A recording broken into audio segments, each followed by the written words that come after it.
And so you say Kirk called this a good team that they're playing on Saturday? I think so. I don't know. Maybe he didn't say that explicitly. He brought up the challenge of the defense. They were really good in all aspects on Saturday against Illinois. And I understand that's a different perspective. When you actually have to line up your athletes against their athletes, and these guys are Big Ten football players. So I'm not downplaying it, but they're really not a good football team. They're okay. They're Well, all we don't right. know they're not a good football team. How do we know that? Well, they've played, unlike pretty much everybody in the country, they've actually played a legitimate schedule. Like Right. everyone they've played has been a good football team to some extent. Like is Well, a Virginia Tech's reasonable. not good. Pardon me? Virginia Tech is not good. What I'm saying is they haven't played an FCS. They haven't played a low level group of five. They've played all Power Fives and Fresno State. I give Virginia Tech credit. They won by 3 scores against Pitt on They Saturday. did. But Uh, the reason I bring it up, Mark, is yeah, you're right. They lost to Fresno, lost to Syracuse, and then of course lost the game to Wisconsin. But really impressive win against Illinois, beat Virginia Tech. Their record doesn't say they're great, but they're also first year head coach, and you know they appear at least over the last week they appear that they're getting better, and that's I mean you would expect that from a team like Purdue right now. I didn't see the game against Illinois. It was on the Big Ten Network. I think this was last night. I flipped by it and I watched like 3 plays and saw them complete a long ball downfield. They were down 10-6 in the third quarter and just exploded, just blew out Illinois in the second half. They've got a nice 1-2 combination with Devin Mockabee and Tyrone Tracy, both having really good seasons at running back. Boy, how about Tyrone Tracy? 112 yards at running back on Saturday. So I give that coaching staff credit because as Jeff Brom, we always kind of label Jeff Brom as an offensive artist. They did a little bit with Tyrone Tracy in the backfield, but maybe this is an indication they didn't do enough. And certainly Iowa didn't do enough with that if this is an indication of his skill set. Iowa's just a 2.5-point favorite at home against Purdue. Which means on a neutral field, they'd probably either be even or maybe half-point underdogs. Yeah. No, I think I've been impressed. I mean, I haven't seen every Purdue game, but watched much of the Wisconsin Purdue game, and honestly, 38-17. I actually thought Purdue was decent in that game. Yeah. Illinois played really. What's that? I watched that game. Yeah. Yeah, I don't think Purdue played badly in that game, and that was the first real. I mean, Tyrone Tracy had 84 yards in that game, had 10.5 per carry, and a touchdown. So these last 2 weeks, Tracy's been around 200 rushing yards. All right, folks, we'll take your comments and questions. Of course, the super chats light up the board, so we look at those first and foremost. And we've got Mike here. We appreciate you, Mike 3883. Fire Kirk and Brian. Love the show. They're 4-1. Well, now you sound like Kirk, Mark. well, that is the bottom line of the operation. They are 4-1. Sure, and they are. Here's the deal: they are 4-1. And if you had asked anybody preseason, anybody that didn't have rosy-colored glasses, their prediction at this point would have been 4-1. Yeah, that was my prediction at this point. I'm sure if you had picked a game-by-game schedule, they'd have been 4-1 on your board as well. So, like, I understand there's some frustrations. Offense still hasn't looked very good. They've lost their quarterback. They've lost their tight end. They've been down their 2 best running backs. There are some concerns, clearly, moving forward. But they're 4-1. And they won by 10 on Saturday, even though the game was extremely close throughout. They're not going to be blowing teams out, Mark. I'll be shocked if they blow almost anybody out. Maybe they'll go to Wrigley and blow out Northwestern, but Northwestern seems to have found a gear and at least some life. Now, they didn't look good in the second half on Saturday, but tested Penn State in the first half. They came off that win against Minnesota. So I think Iowa's going to be tested in almost every game. With that being said, I stand by what we said preseason. The schedule is cake when you compare it to other Power 5 schedules. Every game on their schedule from here on out is winnable. Every single one. The least winnable is at Wisconsin. They'll be underdogs in that game. But every game is winnable from here on out. And they'll be favored in most of those games. with the And guy winnable, who's winnable, not meaning they've got a chance. Winnable meaning they should win the game, except maybe the Wisconsin game. yeah, I think Wisconsin's the one exception to that. Obviously, the people in Vegas think that this game Saturday is going to be pretty darn close. But yeah, I think it's fair. The way Minnesota's playing, Iowa's going to be favored over them at home. They'll be favored at Northwestern. I think that Rutgers game at home should be interesting. Rutgers is better than I think people are Yeah, giving them credit for. Illinois doesn't look good, and Nebraska looks like a mess. true and true. Illinois, disappointing season, and Nebraska will give Matt Rule a pass on year number one.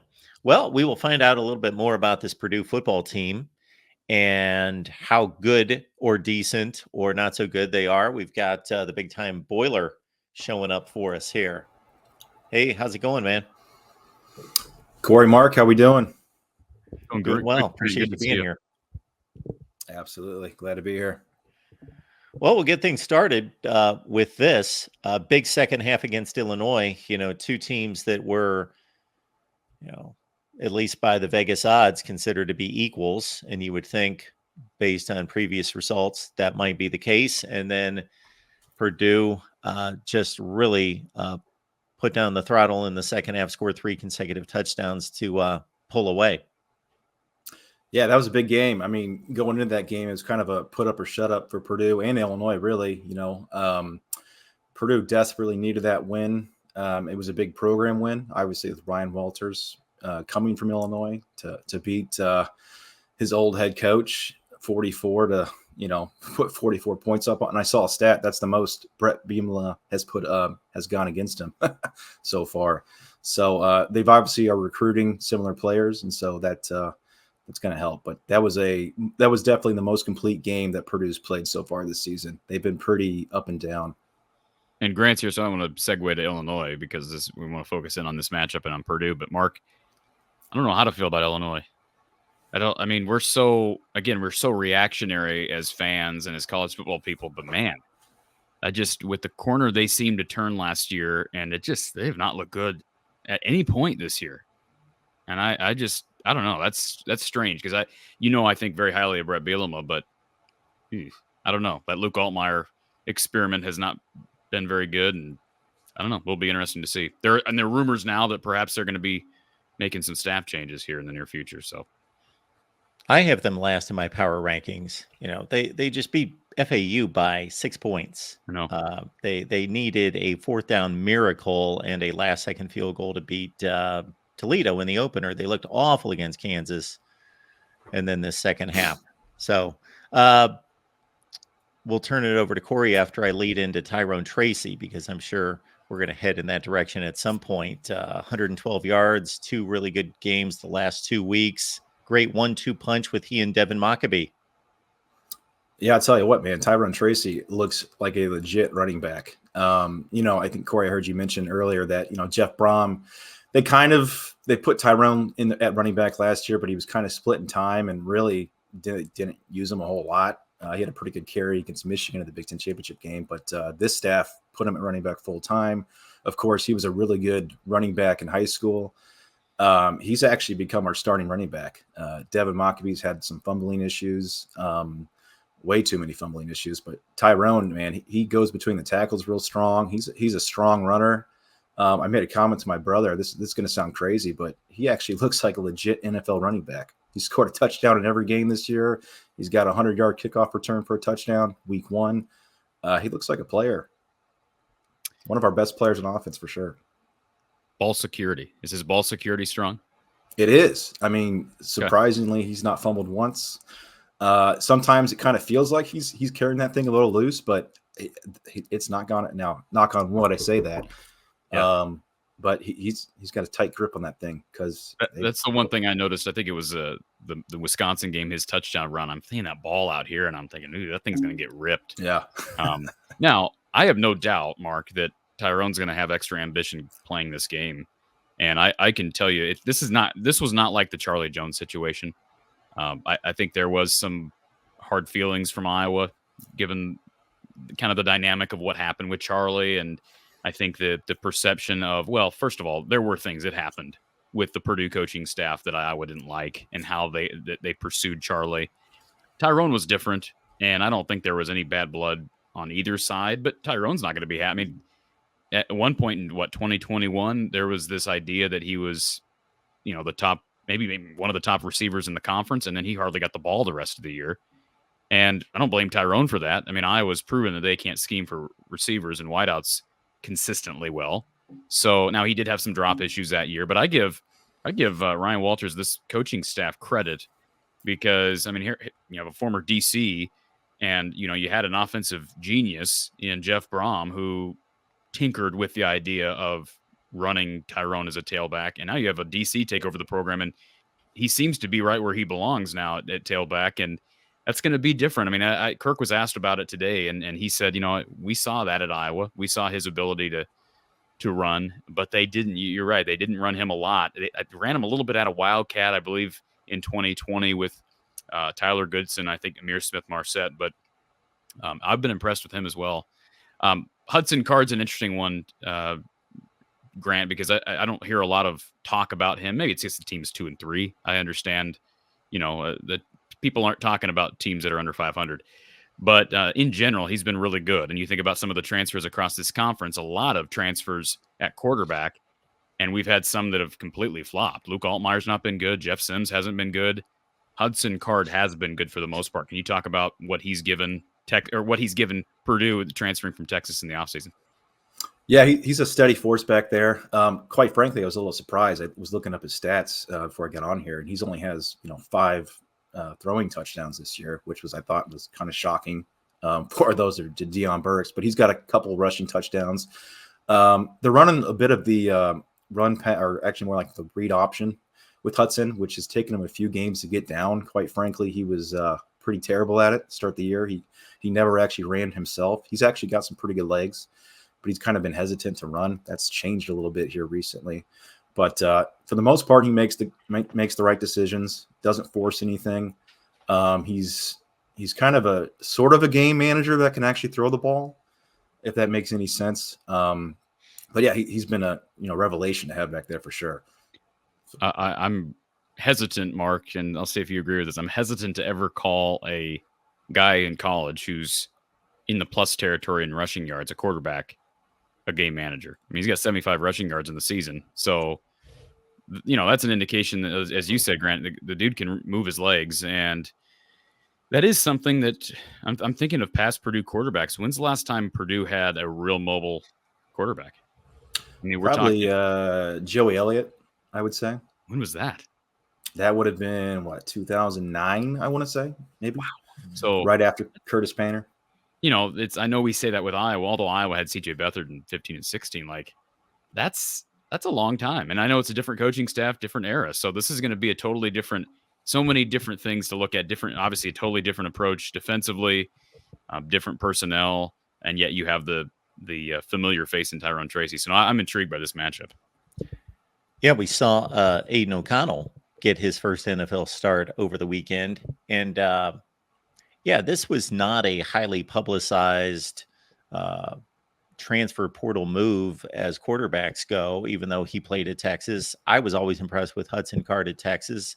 As Grant said, he's more mobile than what he's shown this year. I always found him to be a legitimate dual threat quarterback. He's a gamer. If anybody watched last year's Alabama game, he played the entire game after Quinn Ewers got hurt in the first quarter, basically hobbling around on an ankle sprain, and really left the field with the lead. Should have won the game.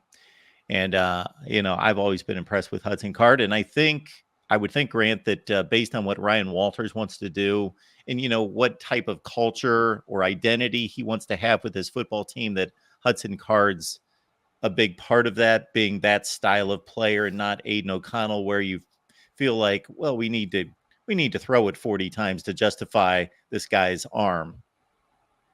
No, exactly. So there was kind of some questions, what exactly is Purdue's identity on offense? Graham Harrell was hired. Ryan Walters was talking about, running the air raid. So going into the season, that was kind of the question. Even the first couple games, there were still some questions, but I think especially after this second half, kind of that second half of the Wisconsin game, I think the light bulb kind of turned on in this Illinois game as well, that this is actually a very balanced offense, air raid. I think they're running it in passing at about 50-50. They're running nearly, it seemed like last couple of games, they put up like 190 yards, Wisconsin and Illinois. They have 3 pretty good running backs, not terribly deep at receiver, but I mean, Hudson Card, he's only throwing for like 220 yards a game. It seems like a lot more, but they're balanced. Which I think you said Ryan Walters wants a balanced offense and play an aggressive defense. And a big change that happened, and Iowa fans might be envious of this. We found out that we have a head coach that will actually make some changes. Kevin King has been on the field this year calling the defense, actually on the field. So is Graham Harrell. He actually moved them both up to the press box. And Ryan Walters actually called the defense against Illinois. Which sometimes that might sound like, fan speak, but that's what they did last year at Illinois. Ryan Walters obviously has a gift for calling defenses. He's done pretty well the last couple stops. And so they went back to the setup that Illinois had last year with Kevin King, kind of the eye in the sky, and Ryan actually calling the defense. And there was a big difference on Saturday. It was very aggressive, thing actually blitzing, which we've not seen so far. So that was as a fan, that was pretty exciting, and also exciting that a young coaching staff will actually make changes when needed. The one thing as I'm kind of scrolling here through stats through 5 games, Purdue, one thing Purdue has not had, and I know this is just the tendency of all of us, especially as Iowa fans, because this is a program Iowa has struggled to beat. Obviously won last year in West Lafayette, kind of got the last laugh against Coach Brom, but in general, Coach Brom had Iowa's number. So this is a totally different series, totally different rivalry, if you want to call that now. But you can't help but look back at the history of this series and think traditionally, at least under the Kirk era and Jeff Brom era, you had at least one receiver that would go off. Whether you're talking Rondell Moore actually wasn't on that list, but David Bell or Mahungu, or just go down the list. And Purdue traditionally struggled to run the football. Is that totally, for us Iowa fans that haven't seen a lot of football in West Lafayette this year, is that totally different? I mean, obviously there's some personnel leftovers from the Brom era, or is there a guy you could see going off at wideout this week? Deion Burks is a freak. He's kind of a bigger version of Rondell Moore. He's not quite as fast, but he's the fastest player on the team.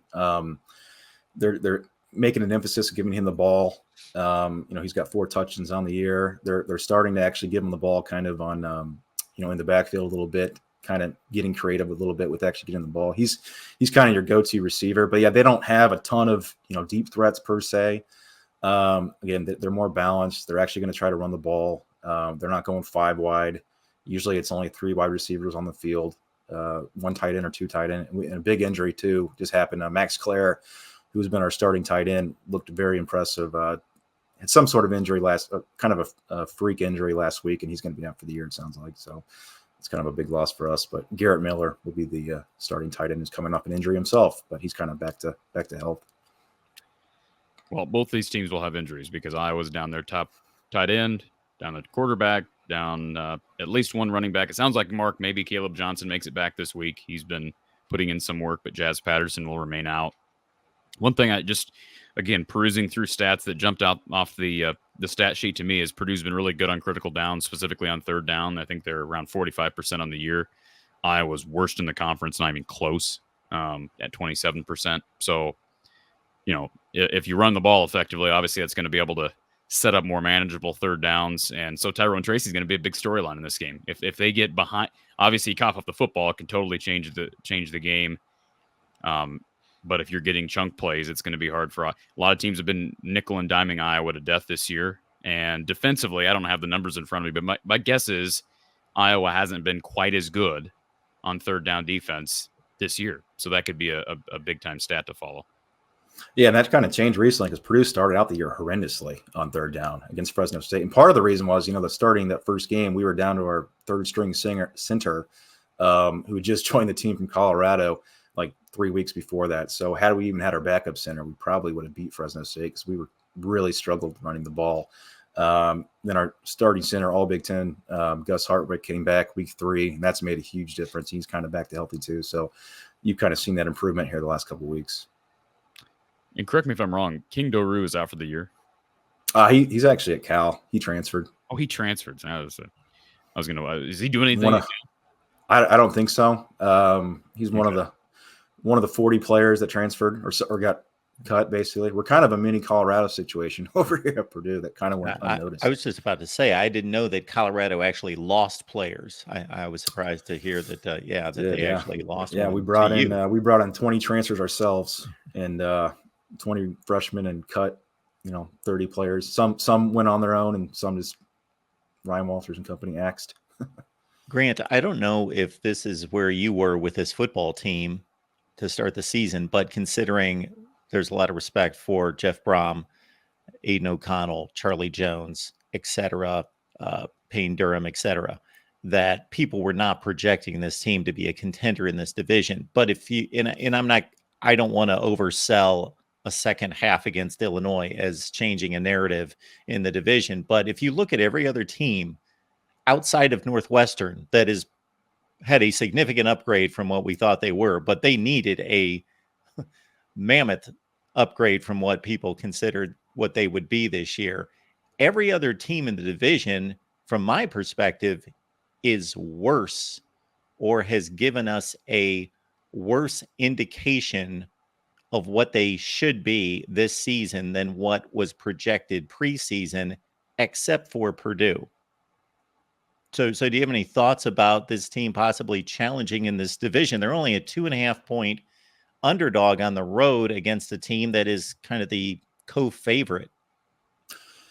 Well, to answer all that, Mark, kind of going back to, to Jeff Brom after he left and stuff. I mean, even if Jeff Brom had stayed, he was going to have to do a ton of work in the portal, as we saw in that LSU game where we just got absolutely throttled in the bowl game. So even with the schedule that we had, obviously with Ohio State and Michigan on it, we thought even with Jeff Brom, a bowl game would be the goal. Ryan Walters comes in, does the portal, 6-6 to most Purdue fans would have been absolutely incredible. That's kind of where I was at. I thought maybe they could get 7 wins. They kind of start off kind of slow. Virginia Tech, they looked okay, but Virginia Tech was terrible. That also was like a 6-hour delay game. So just to get that win was nice.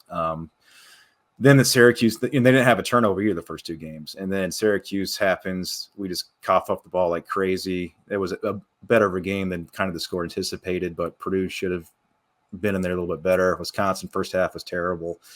And then the Illinois game happens. And again, most of us fans were kind of like, and we didn't want to get a game at home yet. And then the Illinois game happened.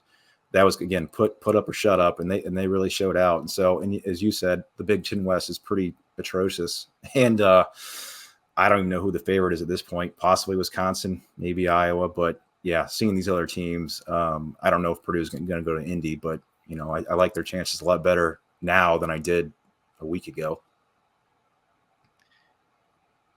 First of all, let me push back a little bit on you, Mark. And just so you're aware, I was drumming up in the last few days. I had some criticisms of you.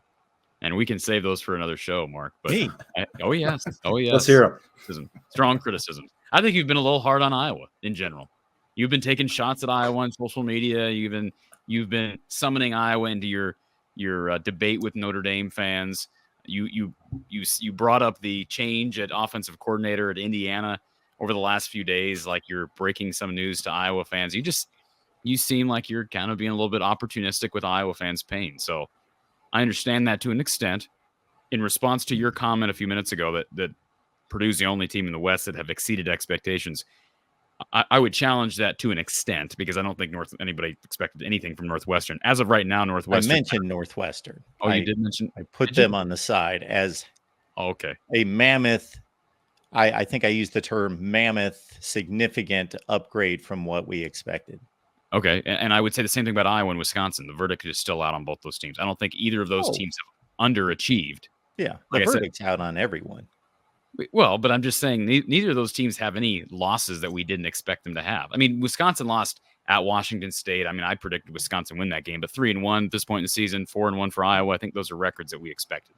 Yeah, I'm evaluating the level of play more so than just the record. Sure. Michigan State's not shown to be very good at all. Well, that's true. They looked better on Saturday, Mark. They were playing Iowa. Listen, I understand. I'm simply saying, if you watch the game, they looked more inspired. Now, part of that is you're right. You play Iowa, you let a team stick around, but I think my guess is at some point, I don't think they just throw. Based on what I saw on Saturday, they're not just going to throw in the towel and be a total mess the rest of the year. Now that the Mel Tucker thing is behind them, and by the way, I am wearing my Sparty shirt. Now that the Mel Tucker thing is behind them to an extent, maybe they start playing better because they have talent on that team. There is talent. Mel Tucker has recruited decently well at Michigan State, so there is talent on that football team right now. Sure.